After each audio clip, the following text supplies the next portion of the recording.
What's going on, everybody? Welcome to another brand new installment of Renegades Reviews, exclusively here as always on the Casa D18 Studios channel.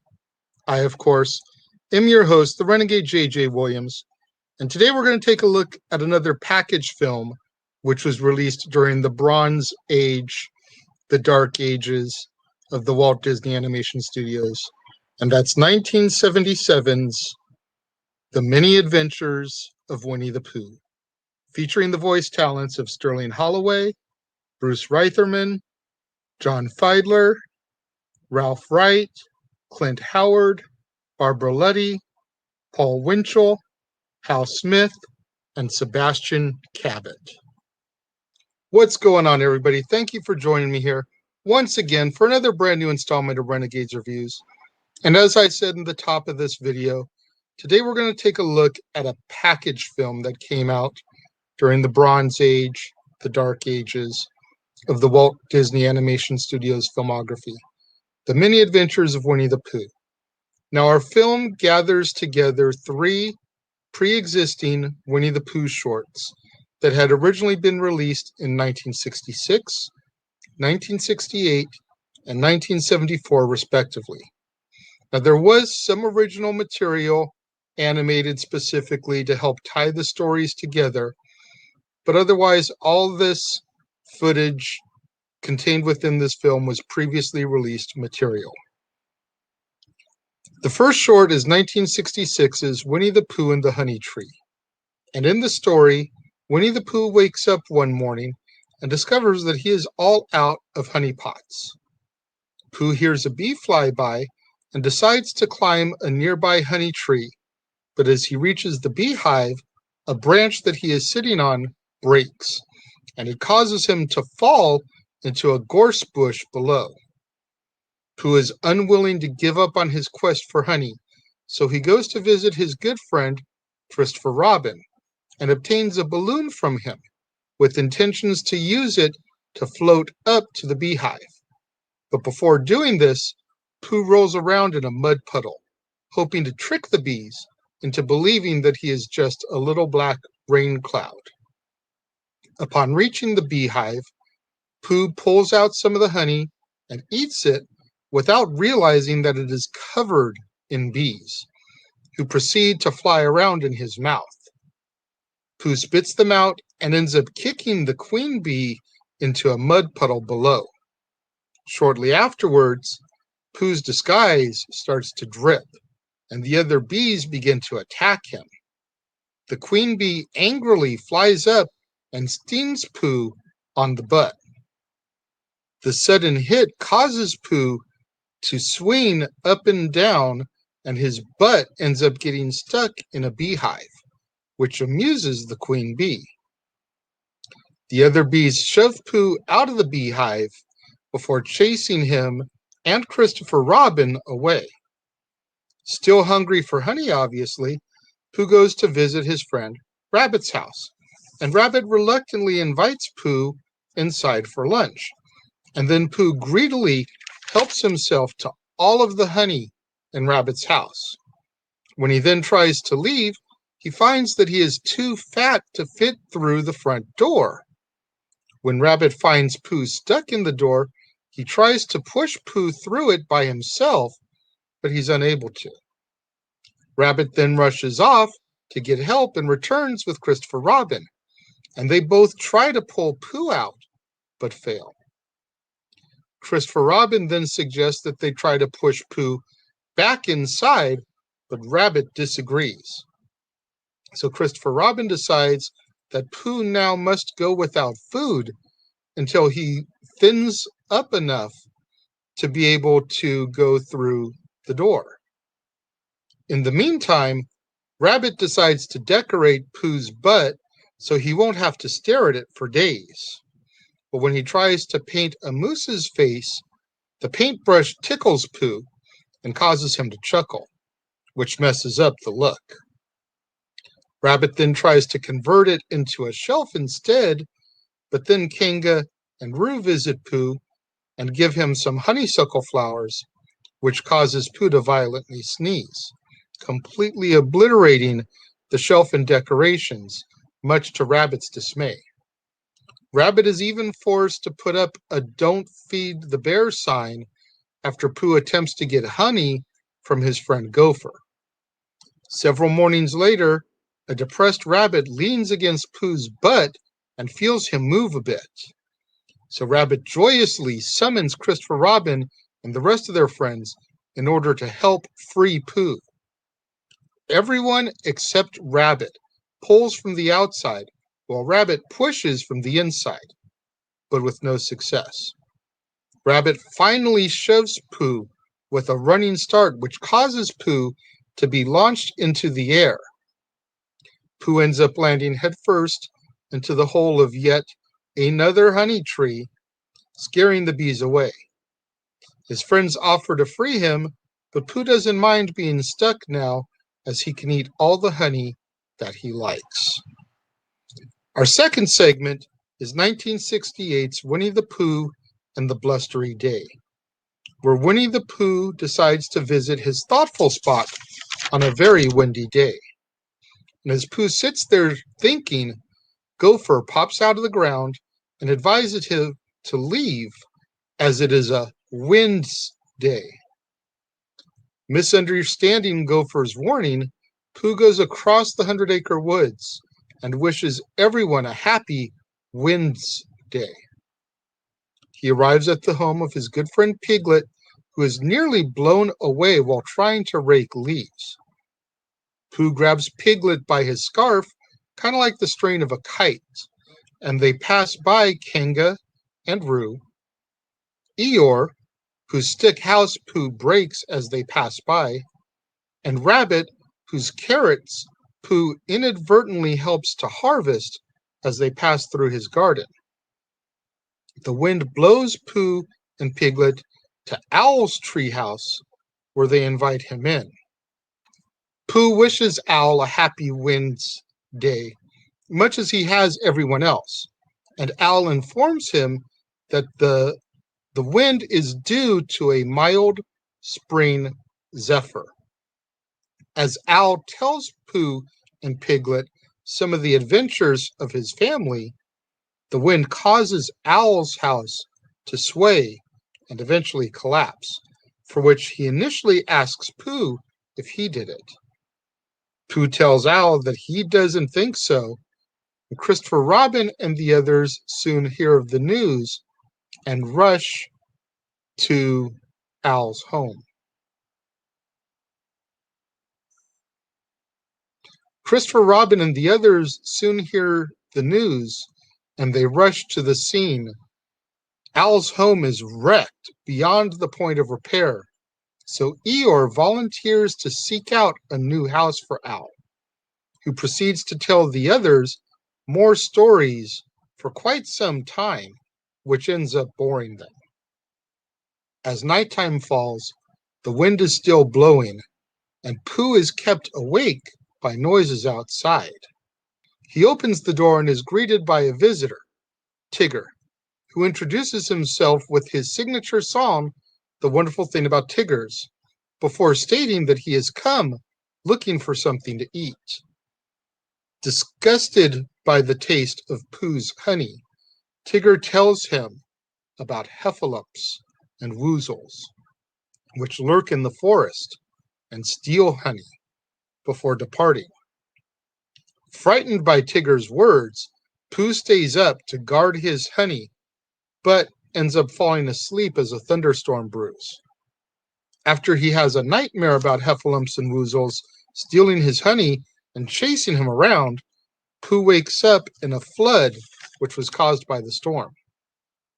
During the flood, Piglet is washed away from his home in a floating chair, but not before he manages to write a message in a bottle for help. Pooh manages to escape to higher ground with 10 honey pots, only to be washed away by the rising waters. Kanga, Roo, Rabbit, and Tigger all gather at Christopher Robin's house, which is the only place in the 100-acre woods that isn't flooded, while Eeyore continues house hunting for Owl. Roo ends up finding Piglet's bottle, and Owl flies off to tell Piglet that help is on the way. Al eventually finds Piglet, as well as Pooh, but before he can inform them of the impending rescue and tell another boring story, a waterfall threatens to carry them all over the side. Pooh switches places with Piglet as they take the plunge, and the waterfall washes them right into Christopher Robin's yard. Thinking that Pooh has rescued Piglet, Christopher Robin tells Pooh that he is a hero. Once the flood has subsided, Christopher Robin throws a party for Pooh, where Eeyore announces that he has found a new home for Al. He leads everyone to his discovery, which, known to everyone except for Al and Eeyore, is actually Piglet's house. Piglet generously lets Al have his home, despite having nowhere else to live himself. Pooh then invites his friend Piglet to move into his home, and Piglet happily accepts. And at Pooh's request, Christopher Robin declares the occasion a two-hero party. The final segment is 1974's Winnie the Pooh and Tigger 2. And it's fall time, and Tigger has been bouncing on everyone that he comes across. For fun, of course, including Pooh, Piglet, and Rabbit. And Rabbit is angered by Tigger as he interrupts his gardening. So he meets up with Pooh and Piglet, and they come up with a plan. The three of them decide to take Tigger on a long walk in the forest and abandon him, hoping that when they find him the next day, he will stop bouncing on his friends unexpectedly. Rabbit, Pooh, and Piglet execute their plan the next morning, and initially it appears to work. They manage to lose Tigger, but things go wrong when they end up getting lost and can't find their way home. Pooh suggests that they follow a sand pit in order to find their way out of the forest, but Rabbit wanders off in an effort to prove Pooh wrong. Pooh and Piglet fall asleep, but they are awakened by the sound of Pooh's stomach rumbling. Pooh tells Piglet that the 12 honey pots that he has at home are calling his name, but he couldn't hear them before over the sound of Rabbit's voice. Pooh and Piglet end up finding their way out of the forest and are immediately bounced by Tigger, and they realize that Rabbit's plan has failed. They tell Tigger that Rabbit is still in the forest, and Tigger takes off to find him. At this point, Rabbit is walking through the darkest part of the forest all by himself.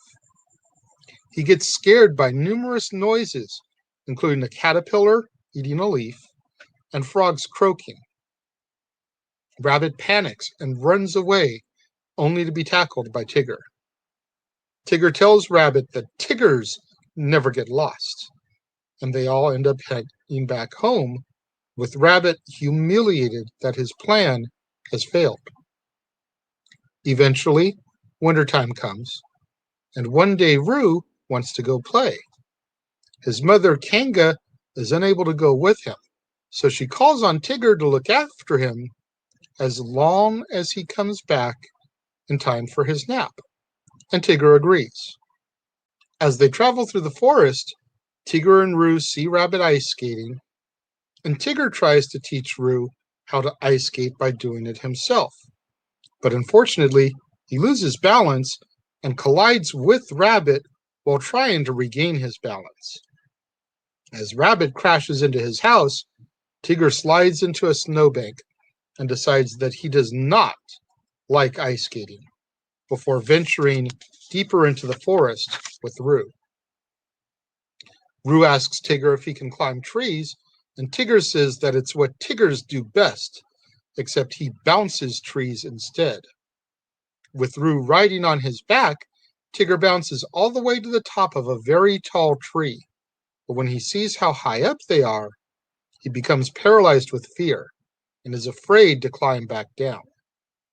Tigger becomes even more scared when Roo grabs his tail and uses it as a swing, making Tigger think that Roo is rocking the forest.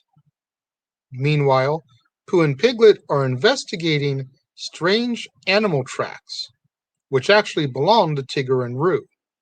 When Pooh and Piglet hear Tigger howling for help and spot him, they hide and mistake him for a jaguar.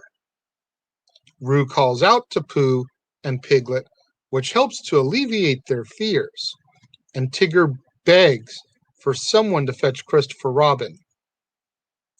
Christopher Robin, Rabbit, and Kanga soon hear of Tigger and Roo's situation and rush off to help them. The gang use Christopher Robin's coat as a net for Tigger and Roo to land in once they jump from the tree. Roo successfully jumps down, but Tigger is still too frightened to jump and makes several excuses not to come down. One of which is that Tigger's tail could get tangled up in the tree branches. Rabbit then decides that the group will just have to leave Tigger in the tree forever, and it prompts Tigger to promise that he will never bounce again if he is ever released from his predicament. At this moment in the story, the narrator chimes in for help, and Tigger begs him to narrate him down from the tree. The narrator tilts the book sideways, which allows Tigger to step onto the text of the page. Tigger starts to feel better that he made it this far, but before he can do otherwise, the narrator tilts the book back the other way, which causes Tigger to fall into the snow. Overjoyed to be back on the ground, Tigger attempts to bounce, but Rabbit stops him. Rabbit reminds him of the promise that he just made, and Tigger's joy quickly turns to depression as he slowly walks away. Rabbit feels better that there will be peace, but everyone else feels sad to see Tigger depressed, and they remind Rabbit of the joy that Tigger had brought when he was bouncing. Rabbit realizes how selfish that he was and shows some sympathy for Tigger, takes back the promise that they had agreed on. Tigger overhears this and gives Rabbit a friendly tackle. Tigger then invites everyone to bounce with him and even teaches Rabbit how to do it. For the first time, Rabbit is happy to be bouncing, as is everyone else, as Tigger sings his signature song one more time as the short draws to its conclusion. The movie itself comes to an end with an additional scene designed solely for the purpose of wrapping the film up. The sequence, which is based on the final chapter of The House at Pooh Corner, has Christopher Robin getting ready to leave the 100-Acre Woods as he is about to start school. Christopher Robin and Pooh discuss what they enjoyed most about their times together. And Christopher Robin asks Pooh to promise to remember him and keep some memories of their time together alive. Pooh agrees to do so, and the film closes with the narrator stating that wherever Christopher Robin goes, Pooh will always be waiting for him whenever he returns. The Many Adventures of Winnie the Pooh, considering that it is in fact a package film, and we all remember the package films of that era, is very well done, very well tied together. And in my personal opinion, now granted, of the next 5 movies that are contained within the Bronze Age, the Dark Ages, prior to watching these to review them, I've only seen 2 of the next 5.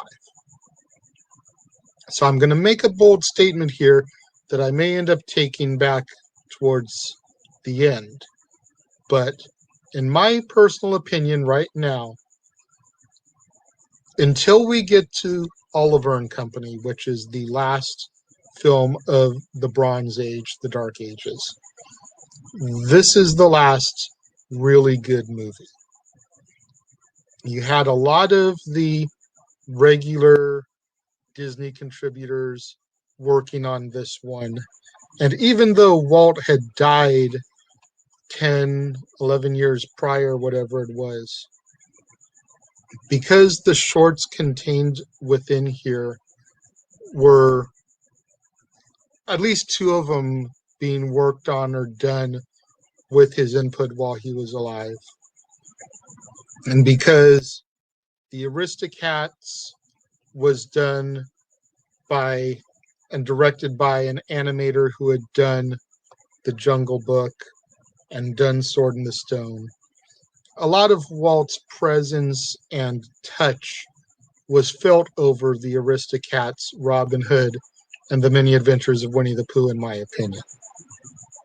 But it's not until Tomorrow's that we really start to sink into that dark age of sorts in this part of the filmography. When it comes to my rating of the Many Adventures of Winnie the Pooh, again, for a package film, I think it was tied together really well. I give this one 4 out of 5 stars. I think the songs are so great in this film. You've got Rumbly in My Tumbly, you've got Up, Down, Touch the Ground, you've got I'm Just a Little Black Rain Cloud, you've got The Wonderful Thing About Tiggers. You've got such good songs in this film. The theme song for Winnie the Pooh, which opens the film. And it's just classic tales that a lot of people of that time grew up on, the tales of A.A. Milne and the Winnie the Pooh stories. 4 out of 5 stars for me when it comes to this package film. Make sure you guys get out there on the social media. Get those hashtags trending for me. Hashtag Casa D18 Studios. Hashtag Renegades Reviews. Hashtag Renegade Returns.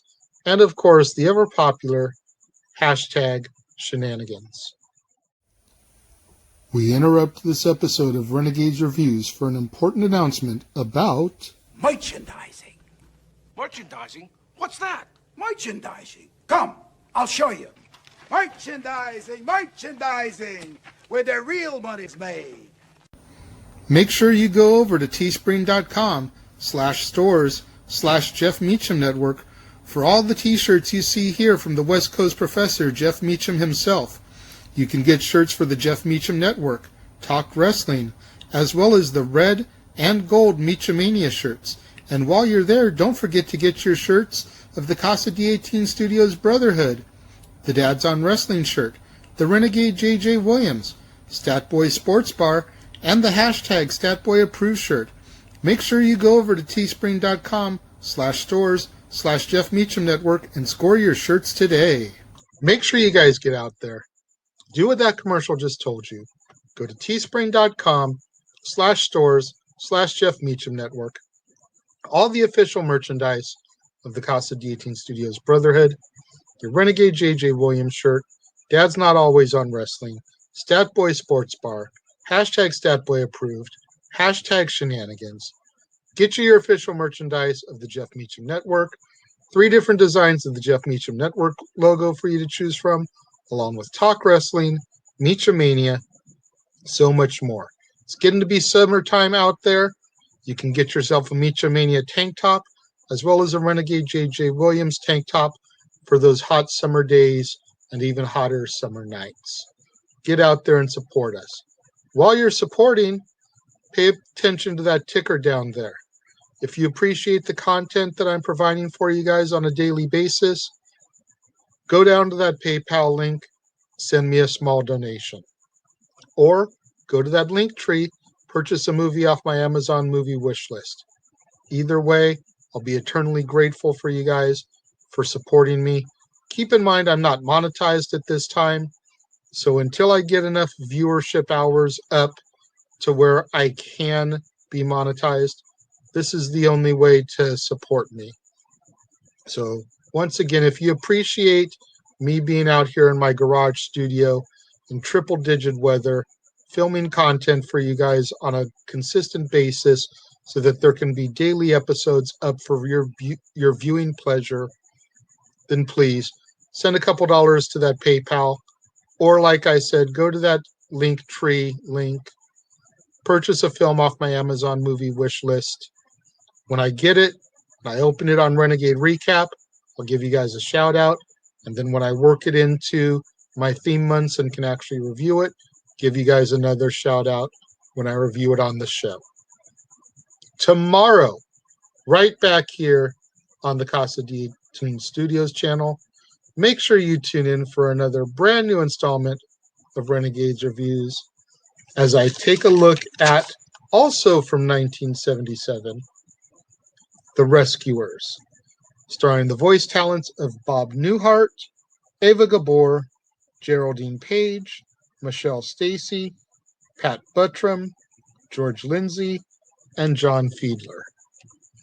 You're not going to want to miss out tomorrow, right back here on the Casa D18 Studios channel, another brand new installment of Renegades Reviews as I discuss The Rescuers.